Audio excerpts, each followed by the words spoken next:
My brother ruined my marriage since I caught him cheating on his wife. So, I exposed the truth. I'm 32 female, and I used to have this picture-perfect family life. You know the type, like something out of a TV show, with all the inside jokes and that ride-or-die loyalty. My older brother Mike, 35, was everyone's favorite. Mr. Perfect with his amazing career as a successful corporate lawyer and dream family. He'd even married my best friend Lisa, which made us super close. Every weekend, my husband James and I would head over to their place for dinner. We'd laugh, share stories, and plan family vacations together. Everything was great until the day I stumbled upon a secret that shattered everything I thought I knew about him. It started as an ordinary Sunday. We were all gathered at Mike and Lisa's place for our weekly family dinner. Lisa had made her famous lasagna, and we'd spent hours catching up and playing board games. I was cleaning up after dinner when I accidentally grabbed Mike's phone instead of mine. We both had the same case, black with a subtle liver stripe. When I unlocked the phone to send a quick text to my parents about next weekend's plans, we shared the same passcode, our childhood house number. I saw a string of messages on the screen. My stomach flipped. The name at the top wasn't Lisa's, and the texts weren't casual. They were explicit, complete with photos that left no room for misunderstanding. My brain felt like it short-circuited as I scrolled through months of messages. There were hotel reservations, intimate photos, and plans for secret meetups. Mike had always been the golden boy, charming, reliable, the one who could do no wrong. Seeing those messages shattered that image in an instant. When he realized I had his phone, his face turned white as a sheet. He practically yanked it from my hands and pulled me into his home office. "Sarah, please," he begged, his voice trembling. "You can't tell Lisa about this. It's not what you think." He fed me some sob story about how it was just a meaningless distraction, how he and Lisa had been growing apart, but he still loved her. He swore he'd end it soon. I knew better, but I told myself it wasn't my business. That was my first mistake. At first, Mike acted grateful. He started coming around more, bringing expensive gifts for James and me, playing the role of the devoted brother. But then weird stuff started happening. There were whispers at family gatherings, strange looks from our parents, and Mike's smug little smile whenever he caught my eye. Then James started coming home late and acting weird. He wouldn't tell me what was wrong, but I could feel something was off. The warm, open communication we'd always had was replaced with tense silences and suspicious glances. One night, James confronted me. I just put away the dinner dishes when he called me into our bedroom. His face was drawn, and he couldn't meet my eyes. "Is there something you need to tell me?" he asked, his voice tight. Damn, I didn't understand what he was talking about. He hesitated, then handed me his phone. I couldn't believe what I just saw. It was a picture of me and my coworker from the marketing department, sitting close together at a work event. Sure, the angle made it look sketchy. His hand seemed to be on my thigh, though it was actually on the armrest, but it was completely innocent. We were discussing a major client presentation, nothing more. Still, James didn't believe me.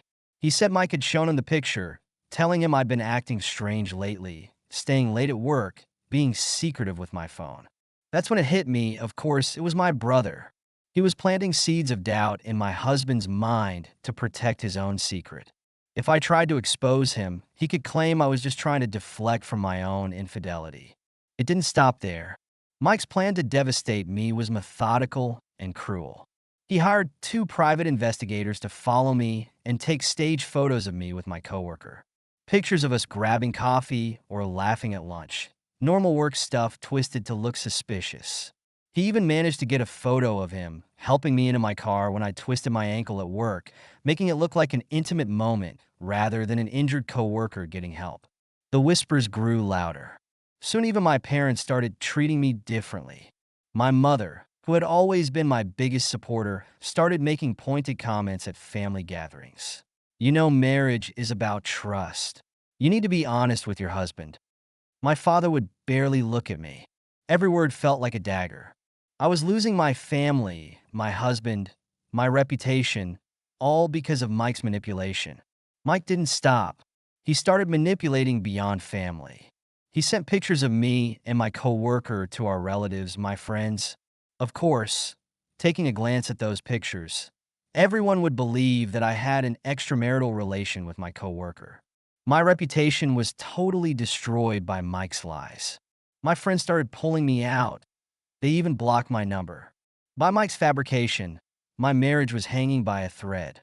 James and I were sleeping in separate rooms, and he'd started talking about taking some time apart. My coworkers noticed the tension too. I'd lost weight, couldn't concentrate at work, and jumped every time my phone buzzed.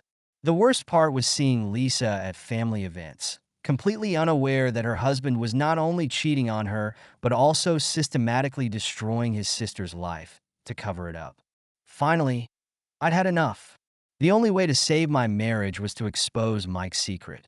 I spent weeks gathering everything. Screenshots of the messages I'd seen, security camera footage from the hotels he'd visited with Emma, receipts from their dates. I even managed to track down Emma through social media and got her to admit to the affair in writing, though she didn't know I was Mike's sister. I chose to confront him at another family dinner, the same setting where this nightmare had begun. Everyone was there, our parents, James, Lisa, even our grandparents who were visiting from Florida. As we sat down to eat, I connected my laptop to their TV screen, claiming I had vacation photos to share. Before I show these pictures, I said, standing up, my heart pounding, I need to clear something up. Mike, would you like to tell everyone the truth, or should I? What on earth are you talking about? He pretended to be innocent. That's fine. Everyone will know the truth that you're the betrayal. Not me, I firmly said. He tried denying it at first, claiming I was making it all up to wreck his marriage because he'd caught me cheating. But as I started displaying the evidence, the messages, the photos, the hotel receipts, Emma's confession, he couldn't talk his way out of it.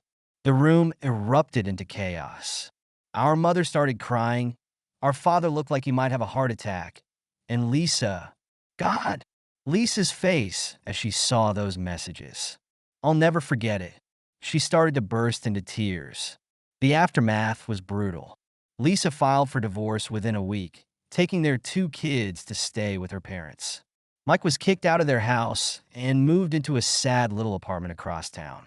Our parents cut him off completely, not just financially, but emotionally too. They couldn't forgive him for not only cheating on his wife, but also trying to destroy his sister's marriage to cover it up. As for me, it took time to rebuild what Mike had nearly destroyed. James apologized profusely, admitting he should have trusted me instead of letting Mike's false accusations poison our marriage. I was still hurt, deeply hurt, that he believed the worst about me so easily. It wasn't easy to forgive him, but he was also a victim in this story. We started couples counseling and slowly began to rebuild our trust. Things are still tense with my parents. They feel guilty about how they treated me, about believing Mike's lies without even asking for my side of the story. We're working on it, but some wounds take time to heal. Lisa and I are rebuilding our friendship too. She actually lives in my guest house now, getting back on her feet after the divorce. Some friends sent me an email. They apologized for believing my brother's fabrication instead of trusting me. Looking back, Mike's betrayal taught me something important. Sometimes keeping quiet about a secret is the wrong move. Sometimes silence just lets people get away with their worst behavior.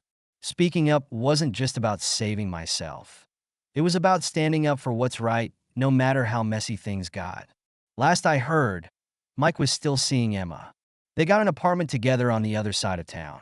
Sometimes I see them at the grocery store or at restaurants, and they look away quickly, pretending not to notice me. That's fine by me. I learned that family isn't just about blood. It's about trust, loyalty, and doing the right thing, even when it's hard. What about you? What would you do if you were in my shoes? Would you have spoken up sooner? Thank you so much for listening to my story. If you have any thoughts, I'd love to hear them. So please leave a comment. Don't forget to like and subscribe if you want more stories like this one.